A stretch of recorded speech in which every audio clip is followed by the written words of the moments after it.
শেষ মুহূর্তে মেসি জাদু, ইংল্যান্ডকে কাঁদিয়ে বিশ্বকাপ ফাইনালে আর্জেন্টিনা।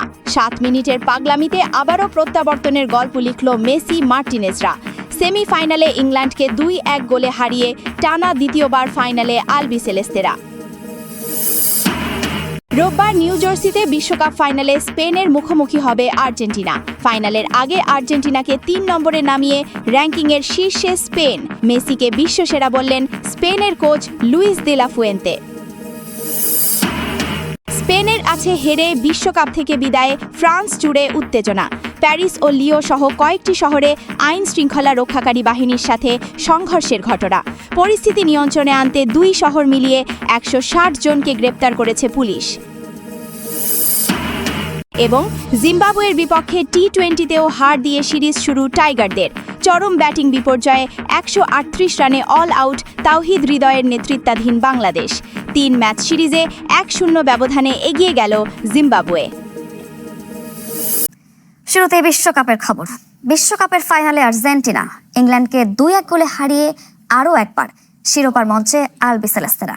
আটলান্টায় অ্যান্থনি গর্ডনের গোলে এগিয়ে গিয়েছিল ইংলিশরা, তবে এনজো ফার্নান্দেজ ও লাউতারো মার্টিনেজের গোলে জয় নিয়ে মাঠ ছাড়ে বর্তমান চ্যাম্পিয়নরা।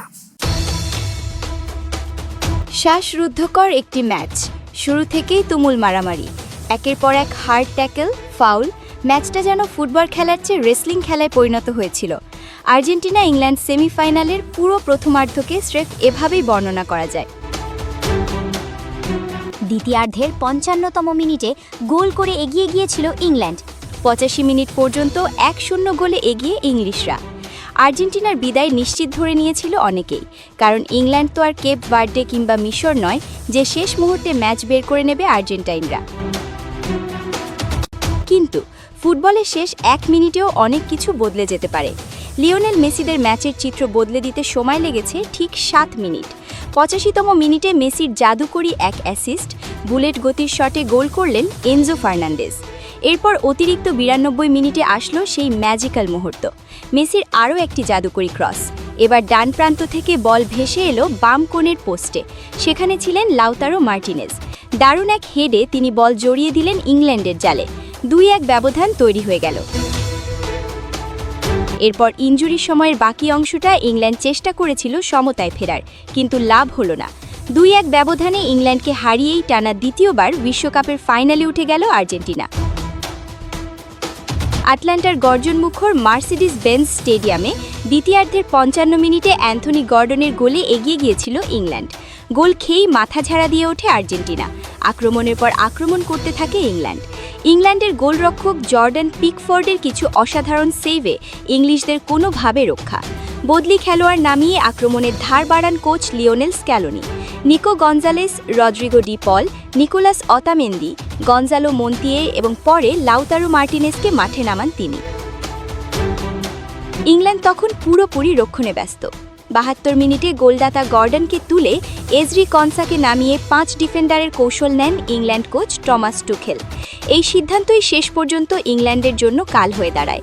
রক্ষণে গুটিয়ে যাওয়ায় পুরো ম্যাচের নিয়ন্ত্রণ চলে যায় আর্জেন্টিনার হাতে।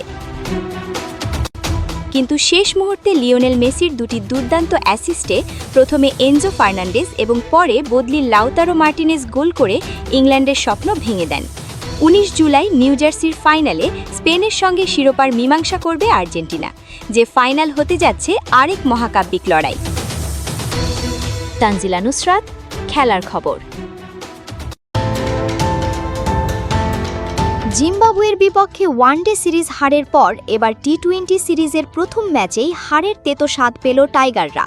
এ জয়ের ফলে 3 ম্যাচ সিরিজে 1-0 ব্যবধানে লিড নিল স্বাগতিকরা। 171 রানের টার্গেট তাড়া করতে নেমে শুরুটা ভালো হয়নি বাংলাদেশের। 12 রান করে সাইফ হাসান ফিরলে ভাঙে 25 রানের উদ্বোধনী জুটি। আরেক ওপেনার তানজিদ তামিমও ইনিংস বড় করতে পারেননি। মিডল অর্ডারে ব্যর্থতার পরিচয় দেন পারভেজ হোসেন ইমন ও তাওহিদ হৃদয়। এক প্রাক্ত আগলে রেখে ব্যাট হাতে টাইগারদের হয়ে একাই লড়েন ইয়াসির আলী রাব্বি। দীর্ঘদিন পর একাদশে ফেরা এ ব্যাটার 54 রানের দুর্দান্ত এক ইনিংস খেলেন। বেশিক্ষণ টেকেননি শেখ মেহেদী। 18 বলে 19 রানে ফেরেন এই অলরাউন্ডার। শেষ দিকে সাইফুদ্দিন নাসুমরাও ব্যর্থ ছিলেন।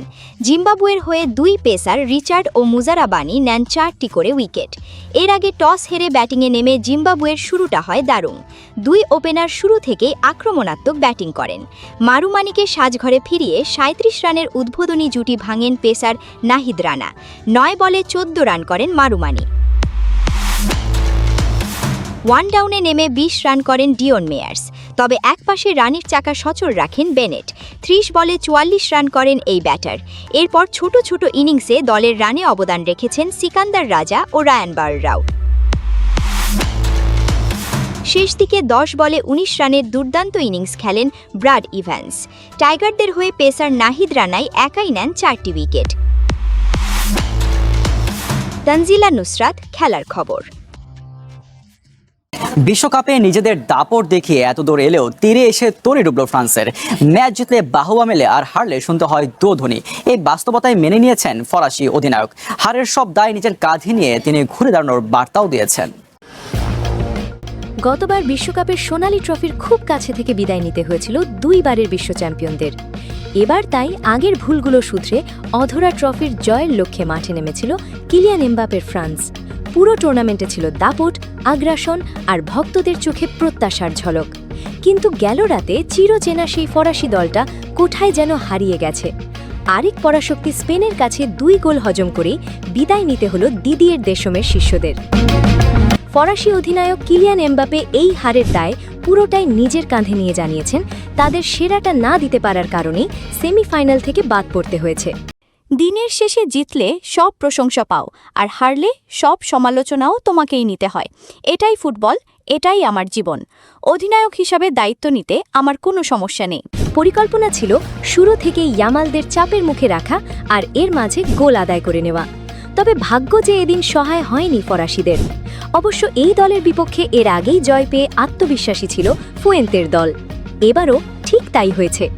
রদ্রি ও ফাবিয়ানকে মিডফিল্ড কন্ট্রোল করতে দেবার কারণেই এমনটা হয়েছে, জানিয়েছেন ফরাসি অধিনায়ক। রদ্রি ও ফ্যাবিয়ান রুইসকে আমরা অনেক বেশি সময় ও জায়গা দিয়েছি। তাদের মতো মানসম্পন্ন মিডফিল্ডারদের এত স্বাধীনতা দিলে তারা ম্যাচ নিয়ন্ত্রণ করবেই। চলমান বিশ্বকাপে লিওনেল মেসির সমান 8 গোল করে গোল্ডেন বুটের দৌড়ে এগিয়েছিলেন এমবাপে। তবে এই হারের কারণে বিশ্বকাপের সাথে সাথে গোল্ডেন বুটের রেস থেকেও ছিটকে গেলেন এই গোল মেশিন। শেষ থেকেই আবার নতুন শুরুর জন্ম হয়। আবারও হয়তো নতুন উদ্যমে ফিরবে ফ্রান্স। তবে 2026 বিশ্বকাপকে এখানেই বিদায় জানাতে হলো ফরাসিদের। এই হতাশা ভাষায় প্রকাশ করা কঠিন। এখন আমাদের বিশ্রাম নিতে হবে, ছুটি কাটাতে হবে এবং আবার নতুন করে শুরু করতে হবে। ফুটবল কারো জন্য অপেক্ষা করে না। ফ্রান্সের বিপক্ষে জয়ের মাধ্যমে 16 বছর পর আবারও বিশ্বকাপের ফাইনালে স্পেন। এদিকে আজ রাতে ইংল্যান্ডের বিপক্ষে মাঠে নামবে আর্জেন্টিনা। এই 2 দলের মাঝে বিজয়ী দল ফাইনালে মুখোমুখি হবে স্পেনের। আলিশা জান্নাত, খেলার খবর।